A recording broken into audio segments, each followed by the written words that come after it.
It's Michelle Green. It's November 19th and it is 1:53 p.m. Um, I've been trying to avoid sharing a lot about why I called off my wedding. However, I met a gentleman this past weekend who I had previously given one of my postcards to. And I wanted to get his feedback because I know women would be more attentive to what I'm going through. He, on the other hand, gave some really good information to me. He advised me that the previous videos were good. However, I'm not sharing as to why there was a breakup. So I could appear to be a disgruntled female. He didn't know, but he felt that I needed to put out there, why was this individual after me? Why is he doing this? And why did I break up, or why was there a breakup where he's coming after me? So that being said, and Victor has been coming after me full force, he and his comrades from Marines United. I am going to put out everything that I know thus far. I met Victor Edozien in grad school, and after grad school we went to work together. I was in a relationship with Victor roughly 5 years. However, towards the end, I found out a lot of really bad things. I just kept on compiling and compiling and compiling. I found out towards the end that Victor is a member of numerous sexual deviant clubs. Numerous. Over 16 pages worth.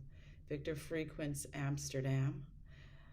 The 16 pages that I found out, I've actually gave to someone to look it over for me to find out, was it as bad as it looked. They advised me not to go into the various sites which had names, passwords, contact, phone numbers, addresses, you name it, it had it. They said the activities were very bad, and not only bad, deviant. So that being said, I did not go into the websites. They did investigate it for me though. However, I did make phone calls. I made phone calls to several of the phone numbers on the list. One being to a male, I pretended to be a male, who shared the fact that he knew Victor. Victor partook of their activities. They were men that met and had group sex. Young girls, I called. Young girls. Found out Victor was in their group sex also. The list went on and on and on to the point where I just stopped. I mean, you don't need so much information. So Victor has been doing this ever since as a small child, and never stopped. I'd like to preface the fact that I did go ahead and confront Victor with these issues, and I felt that he needed to speak with someone because I couldn't move forward. Victor called me out of my name on numerous occasions, which there was a third party available to hear this. He called me a liar with documentation in my hand. He refused to get no help. The first part of getting help is recognizing that you have an issue. There's absolutely no way in hell was I going to stay with Victor without at least him seeing someone. Quite frankly, I don't even see why I could have stayed with him. However, Victor needed help and didn't want to get it, and he refused it. And on that note, I severed all ties, friendship ties, everything, because I was devastated. It explained a lot of other things in reference to my well-being, my health, strangers, women standing in the back of the home talking, congregating, and now I'm realizing later that Victor was having people over for these sexual activities at the house. I also found it upon breaking up and speaking to people about the breakup, and Victor would call me immediately that my parents' phone lines were tapped. Didn't know that, and I'm also realizing now that not only were their phone lines tapped, prior to getting together with Victor in grad school, Victor had me legally surveilled, and my lines were tapped. I was tapped at every level of the relationship and didn't even know it, sad to say. Victor's beaten me. Victor's broken a bone. Victor's followed me in a Ferrari in Florida with a young girl, I'm assuming his daughter. for that. He should be under the ground for. I've had 3 other girls, the same one along with 2 others, being followed who knew me in New York. Again, assuming this is they're attached to Victor.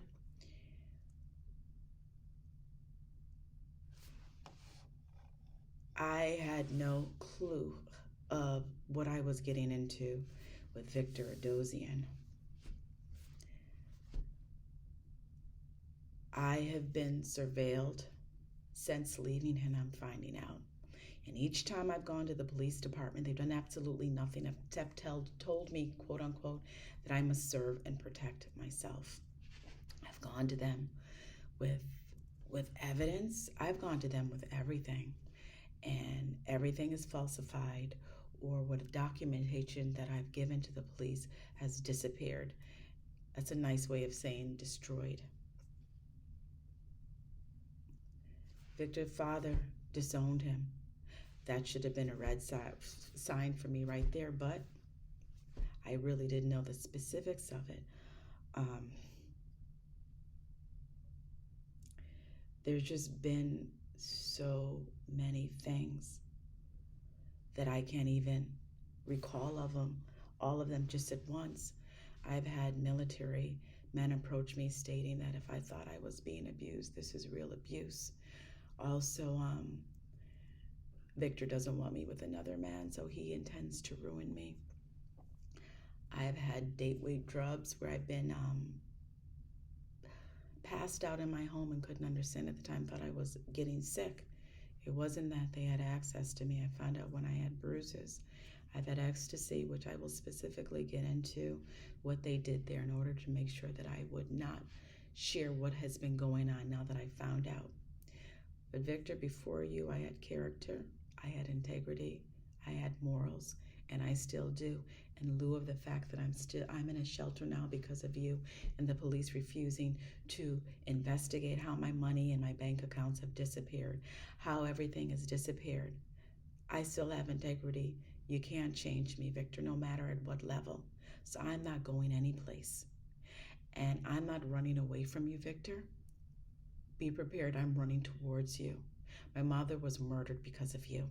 All the toxins found in her body. Yet police don't want to investigate that either. This is just a tidbit, individuals, as to what Victor has done. The list has been long. It's been atrocious.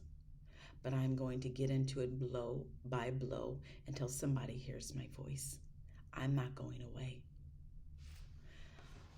So for those of you that are listening, I hope you can reach out to someone. For me, I am staying in a shelter. I am staying at the Pat Handy shelter in Washington, D.C., in case I am blocked from everything, including my emails, which my email states, I am not chattel@gmail.com. Again, I'm at the Pat Handy shelter in Washington, D.C. And again, I will be feeding more information to you as I go on with these videos. Thank you.